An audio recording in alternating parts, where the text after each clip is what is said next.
ಸ್ನೇಹಿತರೆ, ಎಲ್ರಿಗೂ ಸ್ವಾಗತ ಸುಸ್ವಾಗತ. ನೋಡಿ, ಕವಿತಾ ಅಂತ ಹೇಳ್ಬಿಟ್ಟು ಇವ್ರದ್ದು ನೀರಾವರಿ ಜಮೀನಿದೆ. 26 ಎಕರೆ ನೀರಾವರಿ ತೋಟ ಸ್ನೇಹಿತರೆ ಇವ್ರು ಇರ್ತಕ್ಕಂಥದ್ದು. ಇವರ ಒಂದು ಸಮಸ್ಯೆ ಏನು ಕತೆ ಅಂತ ನೋಡೋಣ. ನೋಡಿ, ಹಳ್ಳಿ ಕಡೆ ವ್ಯವಸಾಯ ಮಾಡ್ಕೊಂಡಿದ್ದಾರೆ ಇವರು. ಇವ್ರದ್ದು ಮನೆ ಬಂದ್ಬಿಟ್ಟು ಹೆಂಚಿನ ಮನೆ ಇರುತ್ತೆ, ಬಾತ್ರೂಮ್ ಇಲ್ಲ, ಬಡವರು ಅಂತ ಇಲ್ಲಿ ಹೇಳ್ಕೊಂಡಿರ್ತಕ್ಕಂಥದ್ದು. ಅಡುಗೆ ಮನೆ ಭಾಳ ಚಿಕ್ಕದಂತೆ ಇವ್ರದ್ದು, ಬಾತ್ರೂಮ್ ಇಲ್ಲವೇ ಇಲ್ಲ ಈ ಒಂದು ಮನೆಯಲ್ಲಿ, ಇವರ ಒಂದು ಮನೆಯಲ್ಲಿ. ಇವರ ಪತಿ ದೇವರು ಬಂದ್ಬಿಟ್ಟು ವಯಸ್ಸಾದ ಒಬ್ಬ ಮುದುಕ ಆಗಿರ್ತಾನೆ, ಮತ್ತು ಊಟದಲ್ಲಿ ಆಸೆ ಅನ್ನೋದೇ ಬತ್ತಿ ಹೋಗಿರುತ್ತೆ ಈತನಿಗೆ. ಹಾಗಾಗಿ ಇವರ ಸಂಸಾರದಲ್ಲಿ ಅಷ್ಟೊಂದು ಸರಿ ಇರೋದಿಲ್ಲ, ಅಂದರೆ ಇವರ ಸಂಸಾರದಲ್ಲಿ ಏರುಪೇರಾಗಿರುತ್ತೆ ಸ್ನೇಹಿತರೆ. ಸಂಬಂಧದಲ್ಲಿ ಅಷ್ಟೊಂದು ಚೆನ್ನಾಗಿರಲ್ಲ, ಬಿರುಕನ್ನು ಬಿಟ್ಕೊಂಡಿರ್ತಕ್ಕಂಥದ್ದು. ಇವರ ಆಸಕ್ತಿ ಬಂದ್ಬಿಟ್ಟು ಏನಪ್ಪ ಅಂದರೆ ಅಪರೂಪದ ಒಂದು ಸಂಬಂಧ ಬೇಕು ಅಂತ ಇಲ್ಲಿ ಹೇಳಿರ್ತಕ್ಕಂಥದ್ದು. ಇದೇ ಒಂದು ಆಸಕ್ತಿಯನ್ನು ಬೆಳೆಸ್ಕೊಂಡಿದ್ದಾರೆ ಸ್ನೇಹಿತರೆ.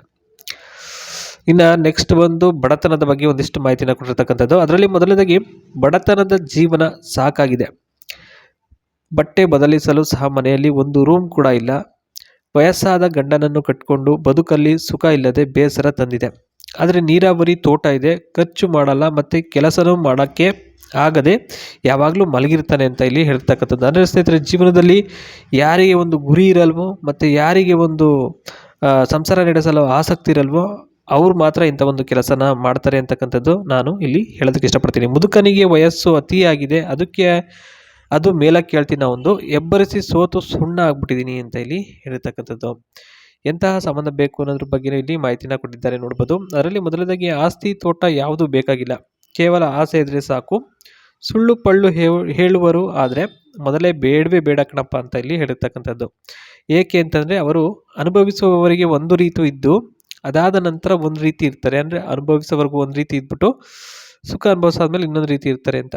ನೋಡಲು ಕರಿ ಹಂದಿಗೆ ಥರ ಇದ್ರೂ ಪರವಾಗಿಲ್ಲ, ಎತ್ತರ ಇದ್ರೂ ಓಕೆ ಅಂತ ಹೇಳಿರ್ತಕ್ಕಂಥದ್ದು. ಆದರೆ ವಯಸ್ಸು ಜಾಸ್ತಿ ಆಗಿರಬಾರ್ದು, ಬಡವ ಆಗಿದ್ರೂ ಪರವಾಗಿಲ್ಲ, ಶ್ರೀಮಂತ ಅನ್ನೋದು ಏನಿಲ್ಲ, ಬಡವ ಶ್ರೀಮಂತ ಅನ್ನೋದೇನಿಲ್ಲ, ಹಳ್ಳಿಗೆ ಹೊಂದಿಕೊಂಡು ಹೋಗುವ ಅಭ್ಯಾಸ ಇರಲಿ ಆಯಿತು ಅಂತ ಇಲ್ಲಿ ಹೇಳ್ತಕ್ಕಂಥದ್ದು. ಅಂದರೆ ಹಳ್ಳಿಗೆ ಹೊಂದ್ಕೊಂಡು ಹೋಗೋಂಥ ಒಂದು ಅಭ್ಯಾಸ ಇದ್ದರೆ ಸಾಕು, ಬಡವ ಶ್ರೀಮಂತ ಇಲ್ಲಿ ಯಾರು ಏನು ಭೇದ ಭಾವ ಏನೂ ಇರಲ್ಲ, ಮತ್ತು ಒಂದು ಸ್ವಲ್ಪ ಎತ್ತರ ಇದ್ದರೂ ಓಕೆ ಅಂತ ನಡೆಯುತ್ತೆ ಅಂತ ಹೇಳಿದ್ದಾರೆ. ಮತ್ತು ಕಪ್ಪಗಿದ್ರೂ ಕೂಡ ಇಲ್ಲಿ ಸರಿ ಹೋಗುತ್ತೆ ಅಂತೇಳಿ ಹೇಳಿರ್ತಕ್ಕಂಥದ್ದು.